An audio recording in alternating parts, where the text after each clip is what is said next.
Belfast Agreement and the environment, issues arising and possible solutions. Before I begin, I want to remind members, witnesses and persons in the public gallery to turn off the mobile phones. Members are requested to ensure that for the duration of the meeting the mobile phones are turned off completely or switched to airplane, safe or flight mode depending on the device.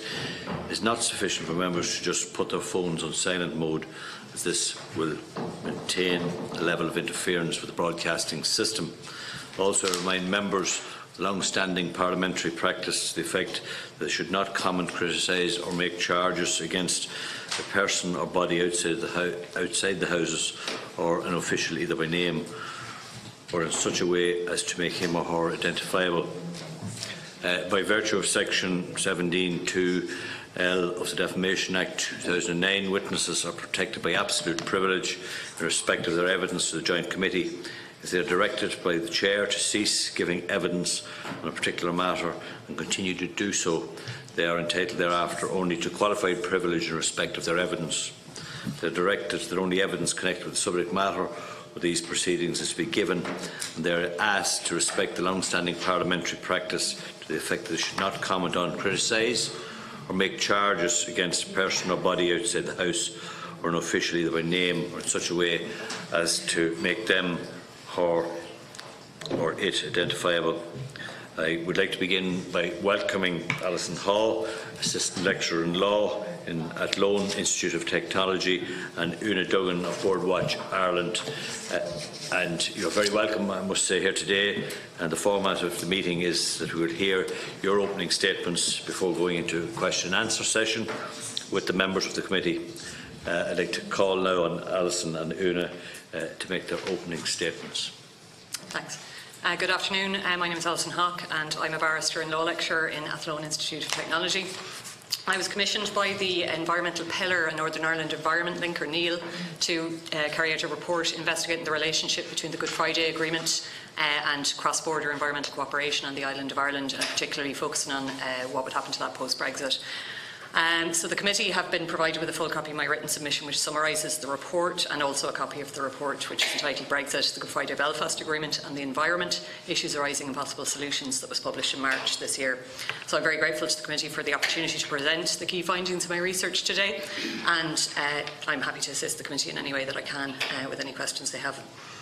So the Good Friday Belfast Agreement had at its heart the objectives of peace, prosperity and the protection of human rights on the island of Ireland. Our shared landscape and its ecology form the bedrock of these objectives, the stage in which they're performed and the medium through which they occur. And the drafters of the Good Friday Agreement understood this, which is why they nominated the environment as one of the key areas of cross-border cooperation. They understood what was at stake if we did not protect and preserve our shared environmental heritage in terms of the peace process, economic well-being and the social well-being of the people of both Northern Ireland and Ireland. The island of Ireland is a single biogeographic unit, and despite political arrangements, there are no borders in nature. What happens in the environment of one jurisdiction unavoidably impacts the other. This is why the only way to preserve the environmental integrity of both Northern Ireland and Ireland is through a coherent system of environmental management. So EU membership provided the ideal context for this. It provided shared regulatory standards, it provided supranational enforcement mechanisms, a funding agenda that encouraged cooperation, and a trade agenda that removed the need for a hard border. The European Union project shared the objectives of the Good Friday Agreement of peace, prosperity and the protection of rights, and in this sense they had a symbiotic relationship. There has been a failure of full implementation of all of the provisions of the Good Friday Belfast Agreement, and this means that the full potential of cross-border environmental cooperation has not been realised, and environmental governance on the island of Ireland is incomplete and fragmentary. It's likely that Brexit in any form will interfere with Good Friday or Belfast Agreement cooperation and place obstacles in its way through the loss of the features of EU membership mentioned above. In particular, regulatory divergence or uneven enforcement leading to de facto regulatory divergence represents the biggest threat to maintaining environmental cooperation required by the Good Friday Agreement. However, it's possible that the Good Friday Agreement itself could offer potential solutions to these obstacles. More complete utilisation of the Good Friday Agreement bodies and institutions could assist in preventing regulatory and policy divergence. So that brings me to my overarching recommendation, which is that full implementation of the Good Friday Belfast Agreement be made a matter of the highest priority and that sufficient resources be directed towards achieving the same, such as provision of adequate facilities and support to the Good Friday Agreement bodies and institutions. To this end, practical steps, a work plan and a timeline for implementation should be recommended by this committee. And I'll move on then to my detailed recommendations, of which there's 10 that I've set out in my opening statement. So recommendation 1, the coherence of environmental regulation and management between Northern Ireland and Ireland be prioritised in negotiations on a future relationship in order to safeguard Good Friday Belfast Agreement cooperation. Recommendation 2, that common frameworks be developed between the UK, Northern Ireland and Ireland in order to safeguard Good Friday Belfast Agreement cooperation. Recommendation 3, that an independent environmental regulator be established having responsibility for Northern Ireland as part of the terms of any future relationship to ensure the conditions required for continued environmental cooperation are safeguarded in the absence of EU enforcement in this area. Recommendation 4, that funding streams for cross-border cooperation continue to be guaranteed after Brexit. And then recommendation 5, that should an executive forum in Northern Ireland, that the North-South Ministerial Council be re-established as a matter of priority and utilised as a vehicle for discussing policy and regulatory alignment on environmental matters falling within devolved competence. Recommendation 6, ensure the British Irish Council be allocated sufficient resources and that it prioritise maintaining common environmental policy between Ireland and Northern Ireland in order to safeguard environmental cooperation. Recommendation 7, that the British-Irish Intergovernmental Conference be more effectively realised by allocation of a greater budget, a website, increased secretariat, more frequent meetings and any other resources needed to render it functional, and that maintaining common environmental policy be added to its remit. Recommendation 8, that the Irish Government emphasise the importance of any future Northern Ireland Government re-establishing the consultative civic forum to provide important policy input on environmental policy from civic society. Recommendation 9, that the All-Ireland Consultative Forum required by Strand 2 be established as directed by the Good Friday Agreement. And recommendation 10, that a Good Friday Agreement mechanism be established, a treaty body if you like, on a legislative basis with responsibility for monitoring implementation of the Good Friday Agreement, interpreting its meaning and with a function of continuously mapping North-South cooperation. Thank you. Alison. And I call on Una. Thank you, members and deputies, for inviting me here today. So I am representing the Irish Environmental Pillar today. The Pillar is comprised of 26 independent environmental non-governmental organisations working together to represent the views of the Irish environmental sector. The work of our members covers a broad range of areas including habitat conservation, wildlife protection, environmental education, sustainability, waste and energy issues, as well as environmental campaigning and advocacy. Given that the island of Ireland is a single biogeographic unit, we collaborate closely with our colleagues in Northern Ireland. This is especially true when it comes to the issue of Brexit. The report which Alison presented on was jointly commissioned with the Environmental Pillar and the Northern Ireland Environment Link, or NEAL. NEAL is the networking and forum body for organisations interested in the natural and built environment in Northern Ireland. The close collaboration between the Environmental Pillar and NEAL is evidence of the extraordinary transformation we have seen since the Troubles ended. Peace is not to be taken for granted and is reinforced on a daily basis by the contacts and interactions that occur across communities. These interactions, so often framed in and by our shared and common environment. Brexit cannot be allowed to threaten this. Cross-border cooperation on the island of Ireland is embedded in the legislative framework of EU membership, the acquis communautaire. This framework has been the driver of environmental improvements on the island of Ireland, facilitating cross-border cooperation between both governmental and non-governmental organisations on a broad range of environmental issues. The issue of maintaining an open border has dominated Brexit discussions, and there is every indication that it will continue to play a central role when discussions move on to the next phase after October 31st. An open border with aligned policies on either side is key to facilitating continued cooperation. Similarly, a no-deal Brexit poses a severe risk to the environment on the island of Ireland. Businesses in Northern Ireland could be placed at a competitive disadvantage if faced with cheaper imports from outside the EU, and seek greater flexibility in the implementation of the environmental rules protecting species, shared habitats and water bodies, with damaging implications for the whole island. Any dilution of standards in Northern Ireland could see corresponding pressure for dilution or weaker implementation south of the border. Cancurla, birds don't know what a border is, and this is something, as I work for Birdwatch Ireland, that we're acutely aware of. At present, the European Commission and the European Court of Justice provide oversight and enforcement of the EU environmental rules. A no-deal Brexit would mean the UK would no longer be subject to any of these mechanisms, with insufficient time to put new arrangements in place to replicate their function. This would be even worse on the island of Ireland, as there is no independent environment agency in the north and no functioning Northern Ireland executive to put one in place. This lack of a controlling body could mean looser implementation of environmental rules and an inability to prevent runaway cross-border pollution. There are several shared protected nature sites, or Natura 2000 sites, on the island of Ireland.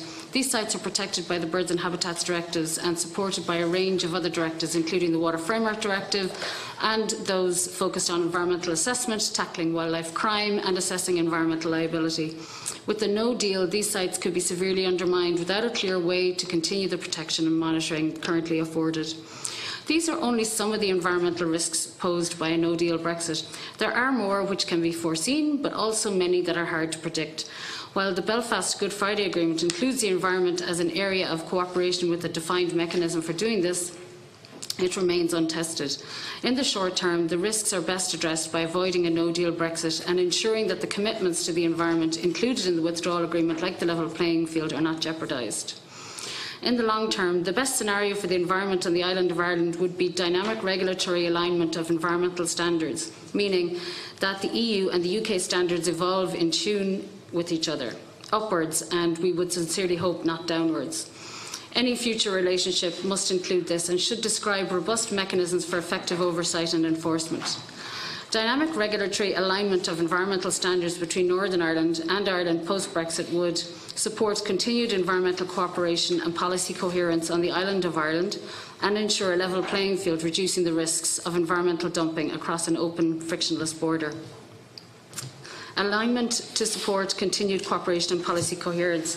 So the challenges associated with fostering close north-south cooperation following decades of conflict should not be underestimated. As Alison has described, the Good Friday Belfast Agreement has created a framework for mutual cooperation and interdependence, of which environmental cooperation is an important element. The agreement has facilitated north-south cooperation on environmental issues, and as we have heard, there is more that can be done to utilise the structures created by it. North-South cooperation is heavily reliant on a common EU regulatory framework, the acquis. The common framework makes it easier for both sides to work together to align.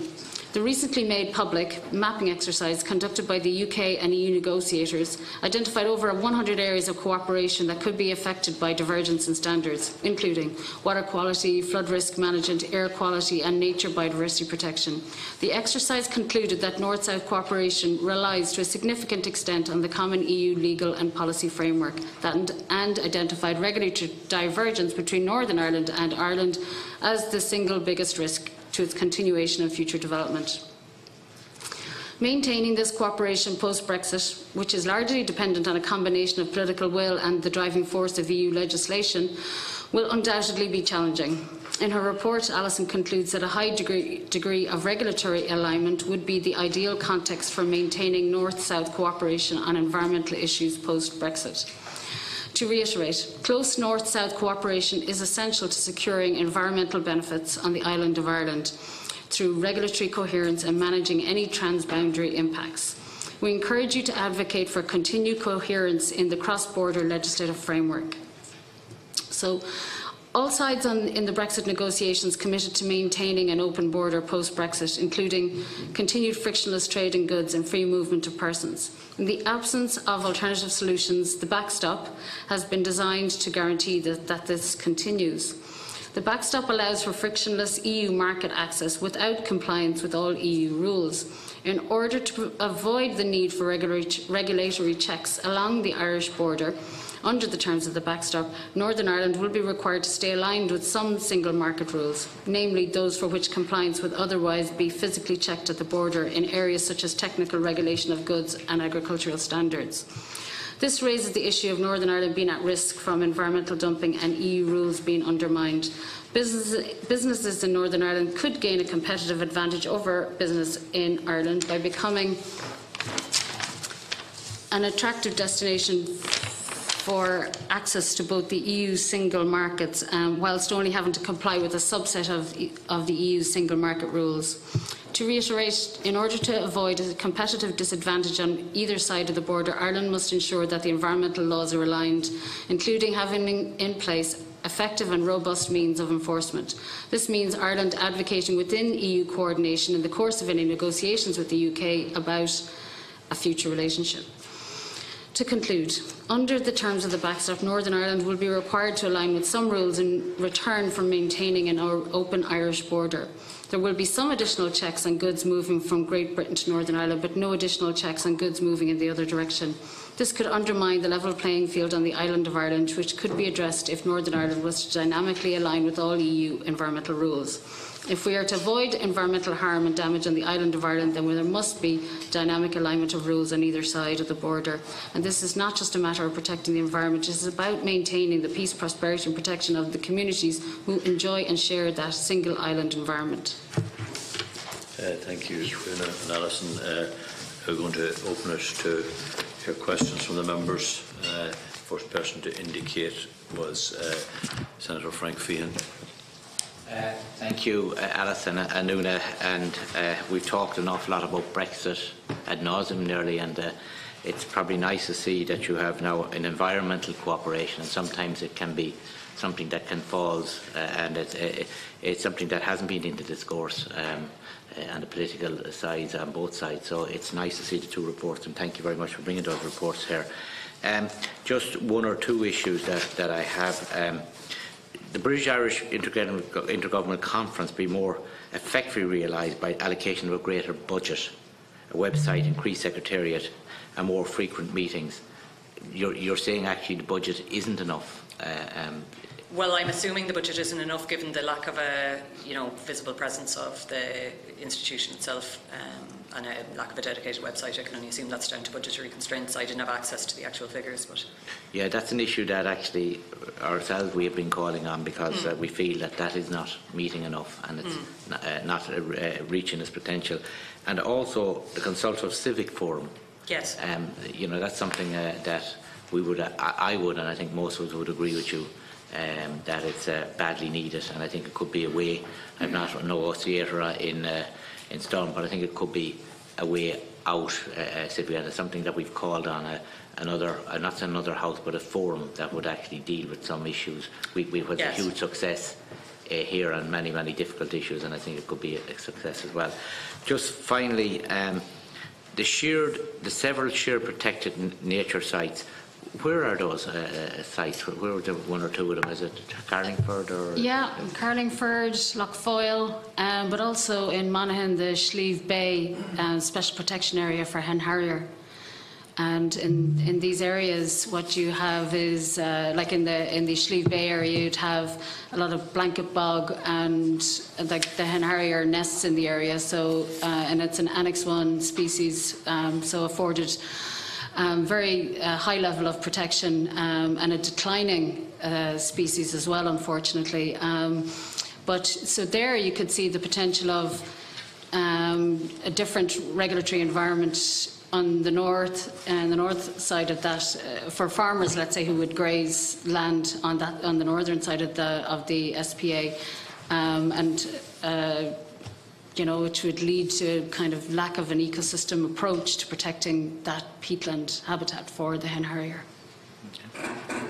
Well, thank you very much for those reports. Environment was probably an issue that we overlooked, and it's very worthwhile that these reports are coming before the committee. I think it's important that you mentioned the Civic Forum as well, because I think that's a forum in which the issues like environment that aren't to do with the varied identities that are at play in the political arena in Northern Ireland can come to the fore outside of the kind of the dualistic system that exists within the Assembly. So the Civic Forum is an important forum for that. Thank you. Chris Hazard.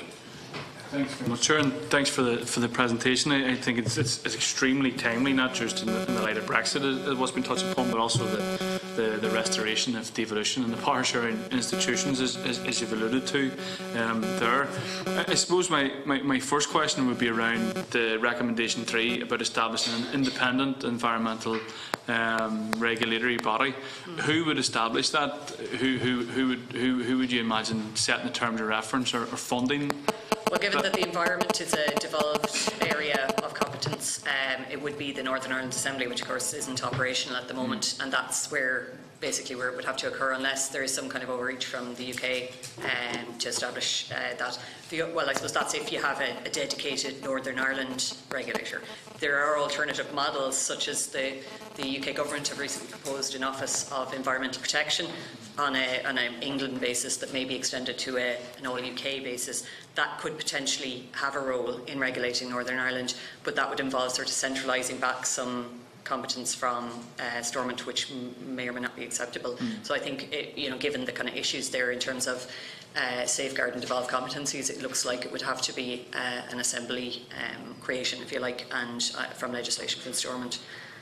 Okay. Unless you were to do an all-England or an all-UK regulator that had responsibility for Northern Ireland. Okay, because again, I think that the great strength of that would probably be through the likes of the North-South Ministerial Council and building into to the work of that. And then even Absolutely. On recommendation 10, I suppose that it sounds like a more beefed up legislative version of this particular committee. Yep. Nearly like a commissioner or a watchdog of the.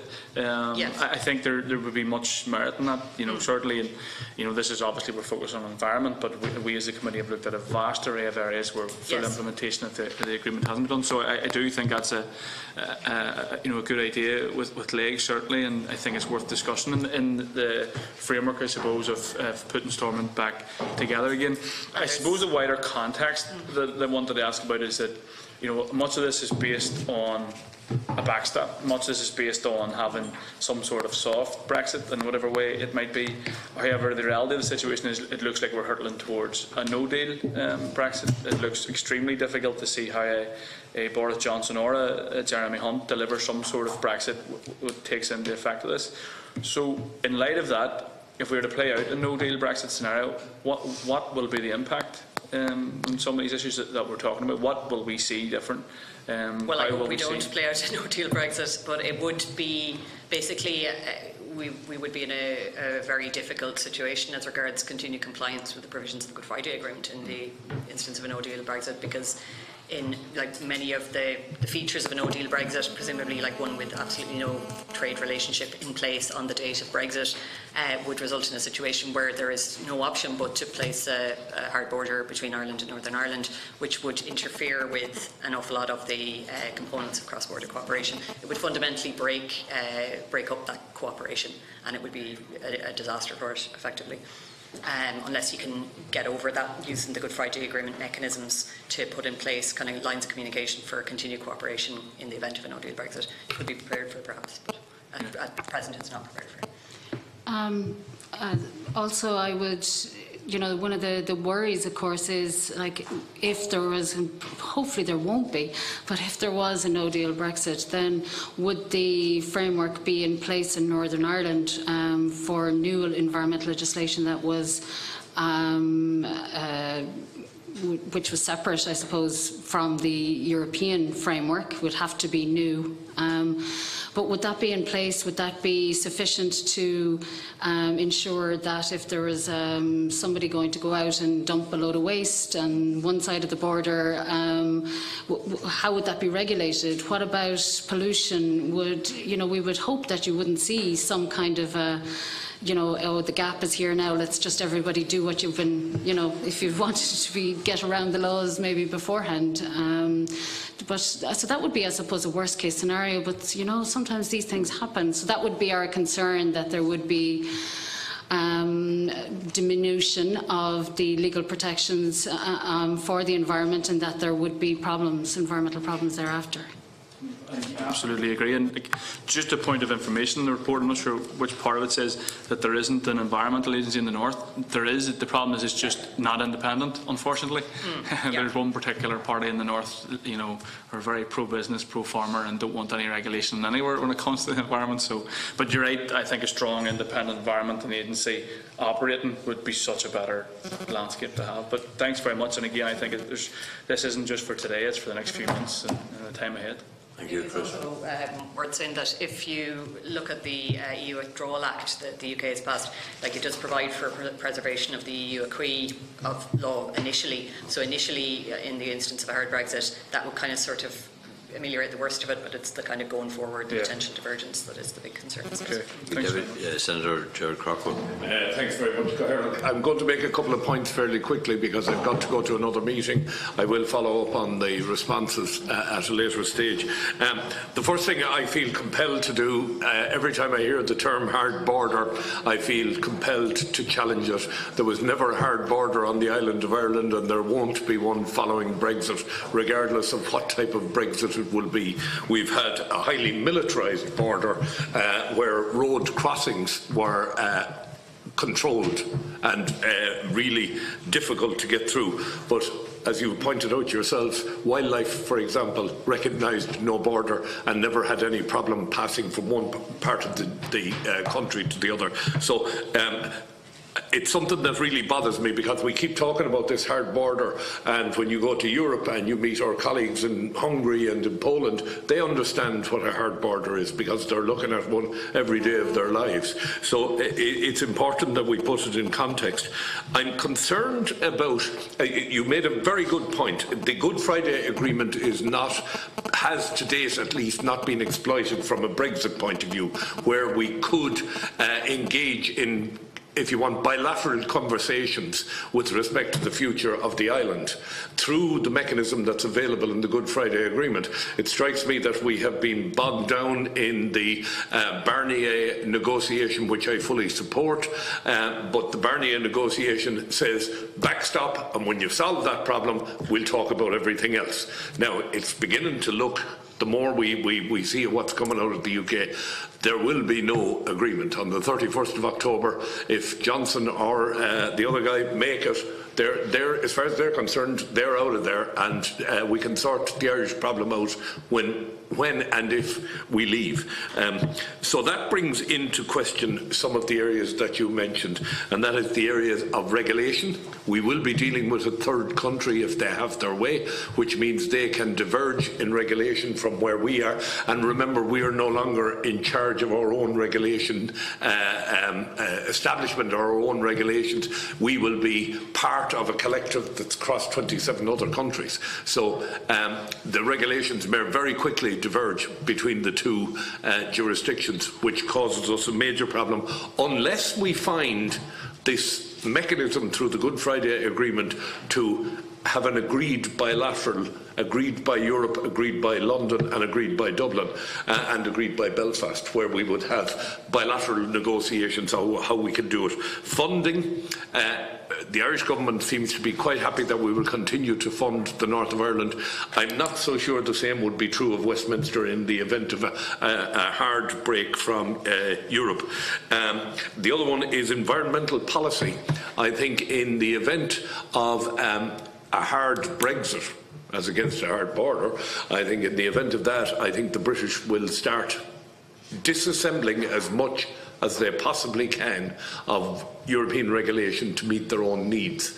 And I wondered if that's something you had taken time to consider in your own approach to this, that they might just, for economic reasons or any other reasons, decide, do you know what, hell with this European stuff, it's too restrictive for us, we start releasing. And you saw today, I mean, they're talking about fox hunting in England. It's not that terribly long ago since people would say hang them high if you want to chase foxes. Now, so you can see that it won't take a whole lot to move them. So I'll leave it at that, and I really do thank you for taking the time. When I saw this first, I said, environment, Brexit, how far are we going? You know, what's this all about? But actually, you bring home the real problem. of Brexit, and that is it's going to infiltrate every aspect of life on this island, both jurisdictions. And I really compliment you for doing that. Great day's work by both of you. Thank you. Can I just respond there, Deputy, just at the last bit about, why the environment and Brexit.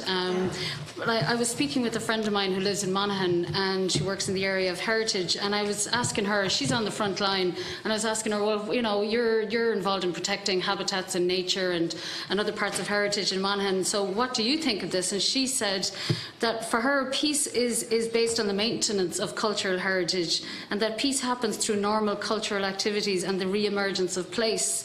She highlighted that the natural value of the landscape is now outside of the framework of the historic troubles. In the past, the bogs were awful places, she said, where terrible things could happen and illicit activities occurred. And this now has changed with people supporting projects that work to restore upland habitats. And that a fearful and degraded landscape which could threaten tourism and development in the border region, which has suffered already, would be like what we don't want to have happen. So there is that part of having the environmental acquis, the level playing field that we currently have has allowed us to hang normal life onto that area and to normalisation of relations. So that was, to me, was quite a profound kind of chat with her about her experience in protecting habitats on that side of in Monaghan. Just in relation to some of the other points, yes, deregulation on the EU side, on the UK side, is possible, but what's coming out of the politicians' communications is that no, it's going to be very strong on the environment, but we have yet to see. I think there has been some issues and some concerns in relation to some of the draft legislation that has been published so far, but I know that the civic society over in the UK working in the area of environment will be working very hard, and they're looking at this very closely to make sure that there's no reduction in protections as we go forward. Thanks. So just thank you for your complimentary words in relation to the report as well. And I think you've hit on one of the real problems when you're discussing Brexit in terms of what the terminology means as well. What's meant by a hard border, what's meant by a hard Brexit. They can mean different things in different contexts to different people. But in terms of the idea that there was no hard border, and that wildlife was always able to cross, and I suppose the inference being that it will still be able to cross the border in the field, if you like. When I was in Queen's with some of my colleagues who were working on the Brexit issue, one of them had a photograph of the Irish border, which was a little drain through a bog in the middle of nowhere, through an SPA, so it was through a special area conservation. And that drain itself, obviously there's no military there, there's no wall, and the wildlife that's there can cross over and back, regardless of what we discuss here and what happens with Brexit. But it's the management of that area and the integrity of that area which will degrade if they're one side of the terrain, the environmental protections are lower, and the other side of the terrain, they're higher. It just doesn't, environmental management just doesn't work if you have an area that's conjoined divided in that way in a regulatory sense. And I suppose that's the real issue, is can the two administrations come together to have effective environmental management? Is that even possible if the regulations, as you say, if you have the bonfire, the regulations and the standards drop one side of the border as opposed to the other? But Thank you. Deputy Brendan Smith. Thank you very much, and I welcome the presentations by here today. They're very welcome, so they are. And I think Alison's statements were very much to the effect that not having functioning political institutions in Northern Ireland is a great tragedy at this particular time. So it is. And unfortunately, you can't have the North-South Ministerial Council without having the Executive and Assembly functioning in Northern Ireland. The North-South Ministerial Council provided for ministers, both North and South, to work in plenary session twice a year at North-South Ministerial Council level, and then in sectoral format between the relevant government departments dealing with issues on a day-to-day basis. That was about practical cooperation. That's what the real issues that have been highlighted in Una's presentation as well. That's what they could be dealt with, planned for, resourced as well. And of course it made provision for departments to jointly pursue with the European Union funding for cross-border projects and that.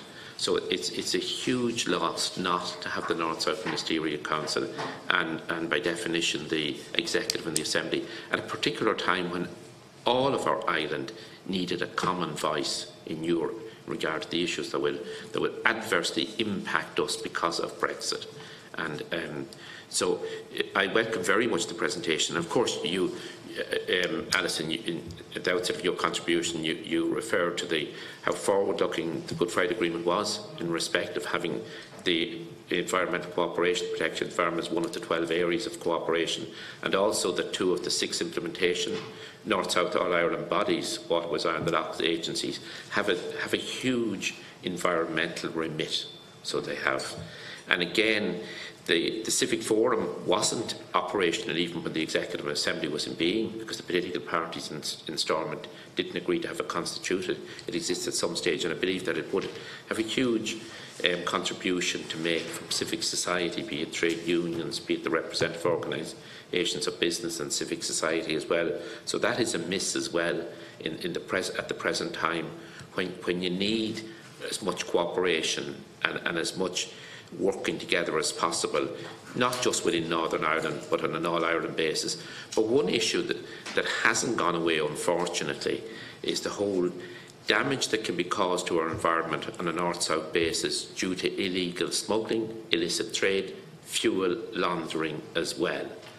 And I think it's regrettable that there's not an independent Environment Protection Agency in Northern Ireland. I think an agency with a particular remit in the environment has to be free of a government department, it has to be standalone to ensure that it can implement rigorously the regulations and legislation that's applicable in those areas of protection, of protecting our environment.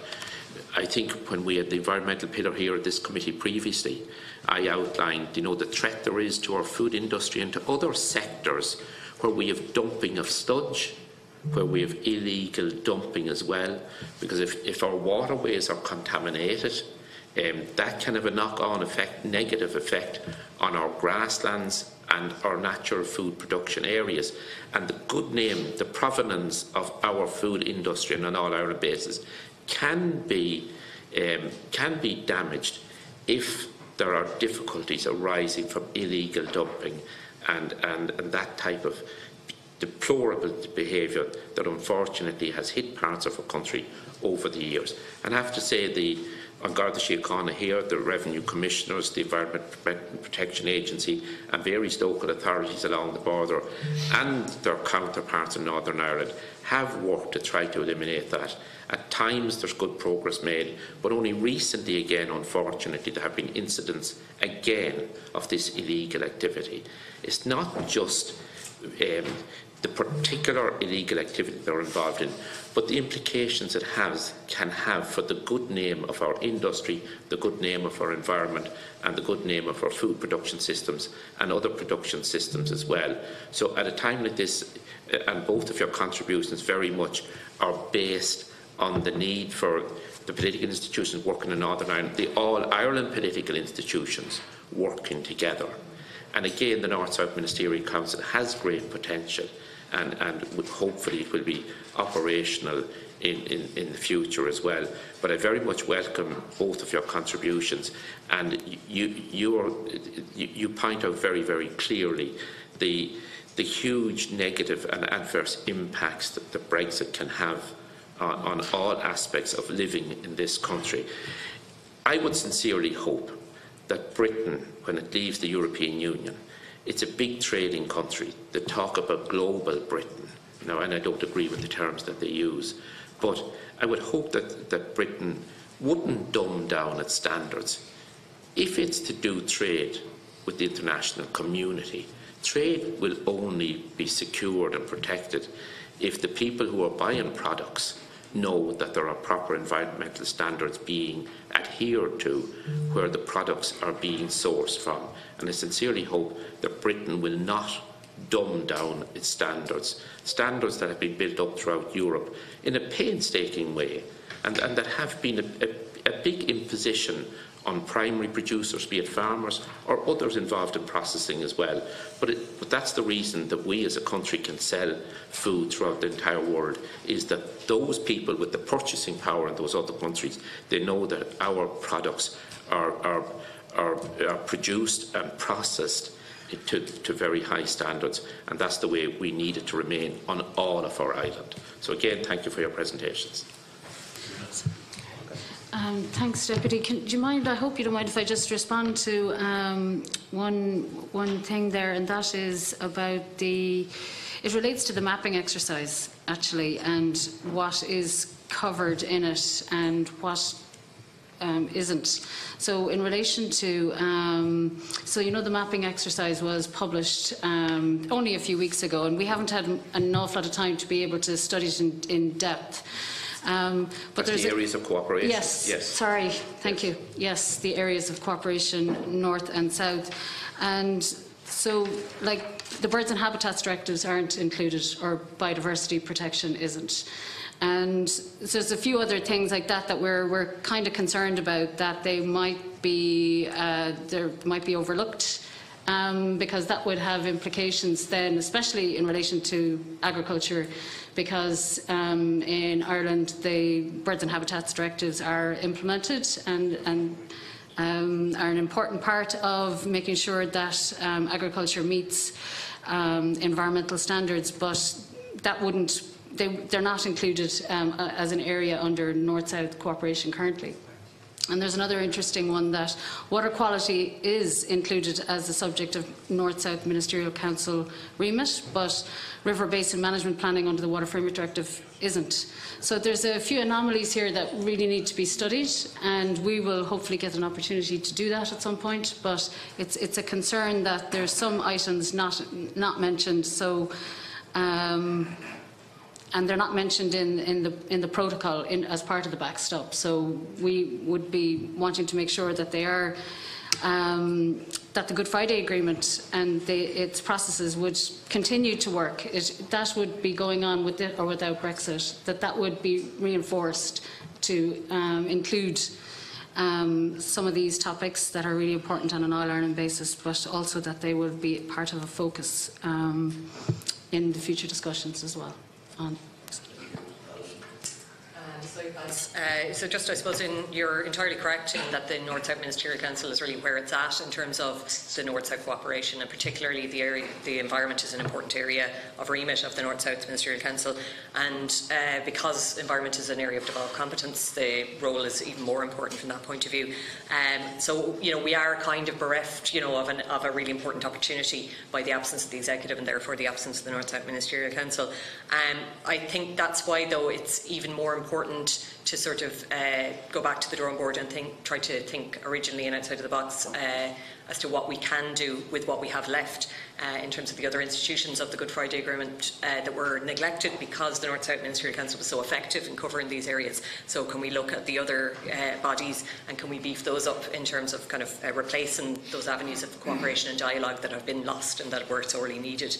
I suppose the absence of an executive has been kind of ameliorated somewhat by the extension of powers of civil servants. Senior civil servants in Northern Ireland have been given extended powers by the UK to represent and negotiate on behalf of their departments, some of the powers that ministers would originally have, in order to fill that vacuum of power. But that's in itself not a great solution. It's a bad solution to a bad problem. So we can only hope that that will be that vacuum will be resolved. In the absence of it being resolved, I think we need to focus on the other bodies, in particular the British Irish Council and the British Irish Intergovernmental Conference. And I think the points you made about environmental crime are really important. I mean, you're talking about the situation with cross-border environmental crime as being quite bad now, when we have full EU membership both sides of the border and we have full regulatory alignment. We still, like as things stand, have a problem with full coherent environmental management as things are. How much worse will that be in the event of a Brexit, whether it be a withdrawal agreement Brexit or even worse, a no-deal Brexit? Things can only get worse from there. So I think that even regardless of what is happening with Brexit, we need to kind of in a way ignore that and focus on reinforcing our cooperation. Like, there is no effective cross-border cooperation in the area of environmental crime, and we need to look at that. And that's something that it comes within the remit of the Good Friday Agreement, as environment is one of its areas, and that's something that we can do something about now to improve in preparation for whatever comes with Brexit. That we have our house in order, if you like, and the Republic needs to do that as much as Northern Ireland does. We've talked about the Northern Ireland regulator, but there's also cross-border crime from the Ireland side, if you like, at the border, that we need to tackle. We need to get our own house in order too, and I think that's something that we really need to direct more resources to as well. If you look at the latest instances of large-scale industrial dumping going on around Kingscourt, Cavan and all those places, there's some very bad examples of it happening both sides of the border, and I think it's really important that we do something about that. Thanks. Before I take our final speaker, just Chris indicated a secondary question, so I want to leave time for you, Maureen, to come in at the end. Sorry, Chris, just one short one. And again, it's I suppose, I think you'll have to be real here. There absolutely will be a bonfire of environmental regulations and rights. That that has been made clear, even around some of the talk around trade deals with South America, even the United States. I think we're going to see a race for cheap food at the expense of some of these regulations, which is really unfortunate. We're going to have to suffer the consequences of that. I suppose what the question I wanted to ask was around because one of the examples of that, obviously, and there has been some lobbying in the north from some quarters already around the loosening of the nitrates directive and how that will have serious consequences. And if you take, represent South Down, and we've mentioned here Carlingford Lough, and if you take the effect maybe of that on runoff and pollution in the Carlingford Lough, currently, of course, the ECJ would have oversight and a role in redress. What happens afterwards, and especially in a no-deal situation? Is there no arena for redress, or does the ECJ still have any type of role? Or, if we did have a situation where, because of movements on the nitrate directives and there was increased pollution maybe in Carlingford Lough, that the Southern State had no area, or the North Louth or the County Council had no areas to go for redress? Is there any way forward on that, or is it just simply a case of you just have to suffer the consequences if that is what happens in future? Yeah, so in the instance of a no-deal Brexit, the ECJ would lose jurisdiction over what happens on the north side of Carlingford Lough, if you like. Yeah. But we're still responsible for what happens on the south side. So potentially you could see a scenario where pollution from the north side of Carlingford Lough results in an infringement for Ireland before the ECJ, fines and liability and all of that. So I mean, that's the situation you're looking at. It's a situation where you lose control of a portion of your environmental integrity. And is there redress to be found anywhere in an international arbitration, or? No, well, as far as I'm aware, no, there's no, you could, characterise that in itself as a breach of Good Friday Agreement commitments to cooperate in environment, in the area of the environment, but what are the consequences of breaching the Good Friday Agreement is, I suppose, the question you have to ask, and I suppose the problematic answer to that is there aren't really any. I mean, we've excluded the Good Friday Agreement from the remit of the International Court of Justice when we acceded to it in 2012, and so the UK, I believe, so it's not something that we can take up as a breach of international law. There is potentially an action by citizens whose human rights are affected. So citizens are guaranteed human rights under the Good Friday Agreement, both in Northern Ireland and in Southern Ireland. Citizens in Southern Ireland are guaranteed no diminution of rights, and that's something that could potentially lead to a cause of action where someone's environmental or health rights are affected by pollution. But that would have to be, that's only in very specific scenarios, so where somebody has the locus standi because they're affected by environmental damage, or they've missed out on procedural rights or something like that, and then potentially they have a cause of action, but it's a human rights based cause of action, and as you're probably got familiar that litigating in human rights, there's a large margin of appreciation for states and how they uphold human rights, so it's a kind of an outside runner, if you like, in terms of redress. Thank you. And final speaker is Deputy Maureen O'Sullivan, who I'm very conscious introduced your document at the AV room back some months ago. Maureen. Thank you very much. And I think it's really important that you are in here today, and what you're doing is focusing attention on the outstanding issues, and particularly in relation to a no deal and a crash out when it comes to Brexit. And I think that's because the environment hasn't been really considered in this, and the committee have been very active on other issues from the Good Friday, other outstanding issues from the Good Friday Agreement. So I think it's really important that you're here today to that. So I suppose the first one, I'm just trying to get my head around what you were saying there. That, I mean, the Good Friday Agreement is an international agreement, it's recognised as such, and if environment is one of those areas of cross-cooperation, would that not take precedence internationally with an environment, if there is an environmental issue in the event of a crash? That's one of the first question, because I wasn't quite sure what you were saying there at the end. Second one is, you launched your report up in Queen's University as well. So I was just wondering, what has been the engagement with political parties in the north on the whole environmental issue? Because there is there's no government at the moment, and are you feeding into them on the really important issues that you're bringing us up here today? Now, I happened to be at another presentation on environmental issues, and it was interesting because there was kind of two opinions. One was that in the absence of government, there are certain things happening which shouldn't be happening, but yet when there was a government, these were happening or appeared to be happening anyway. And I'll give you the examples. One was the River Feighan and the Sperrin Mountains, the illegal dumping, the water issues, and also the extent of the mining that's going on and the quarrying, and in particular from this Canadian company, a gold mining company, and what they were bringing into the area. Cyanide processing plant, mercury smelting, an explosive store, and not to mind the impact on the population, but also the archaeological sites there. And there was a perception that this was being allowed to go through in the absence of government, but yet there didn't appear to be any calls from political parties to stop this. And the second one was on the pig factory at Limavady. I mean, there's an incredible amount of pigs and sows in that, and yet the whole slurry aspect of that just seemed to be, I think there was no environmental assessment. So I'm just wondering, in the absence of the government, was it easier for these things to happen? But yes, the perception was that when there was government, that they weren't turning their attention into those issues as well. So how seriously is environmental issues being taken, with or without a government? So just in relation to the advocacy work undertaken by us in Northern Ireland, because yes, as you rightly say, we had a launch in Belfast. So Northern Ireland Environment Link do that for the main part. So there's been a good bit of engagement there with people on an informal basis, and engagement with the government departments as well, and also with MPs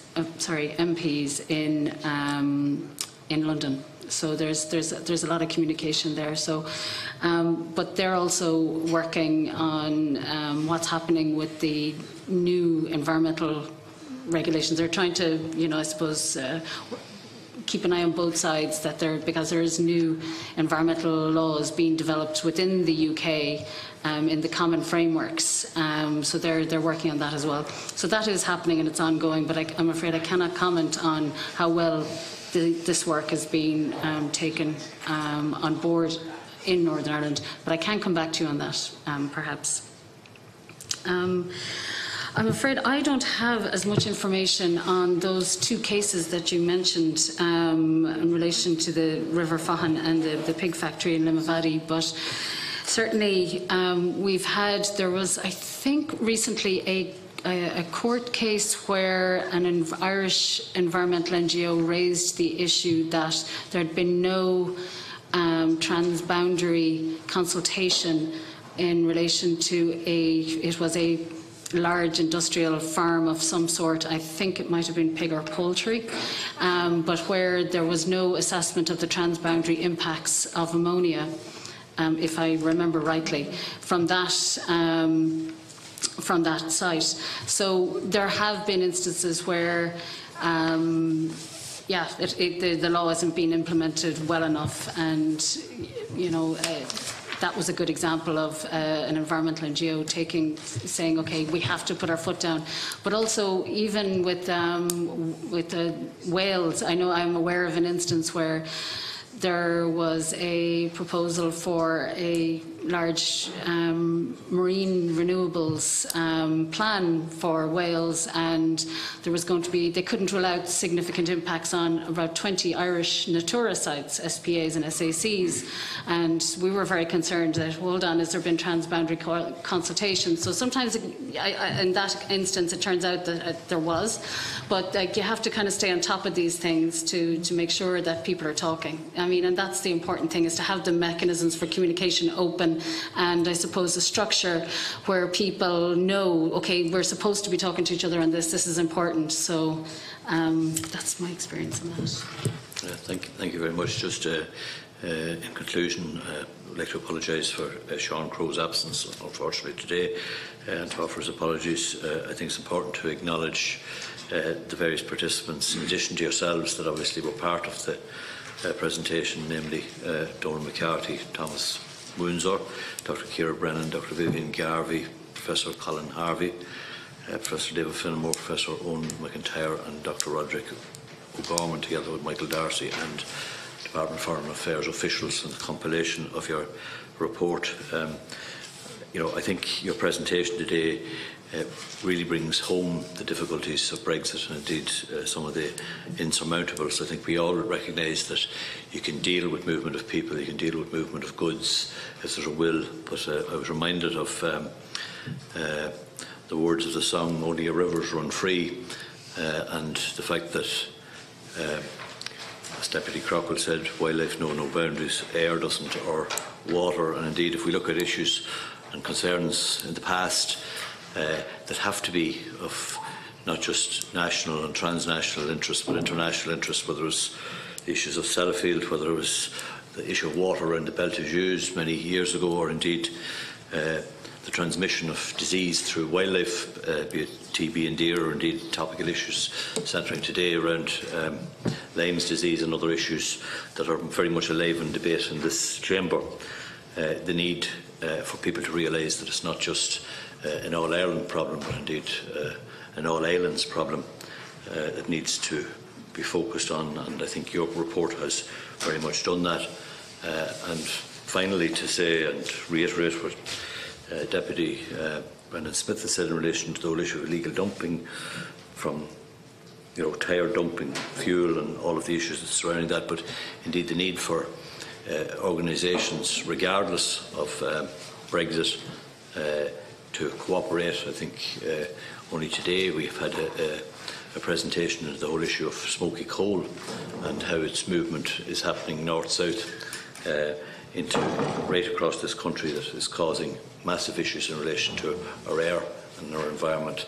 And I think you have brought home to many of us who may not have been as aware of the environmental issues the importance of dwelling on those, along with the movement of people and goods. And I'd like to thank you for that and to wish you well in the future, and best in your good work on behalf of all of the citizens of this island and beyond. Thank you. We will now move into private session.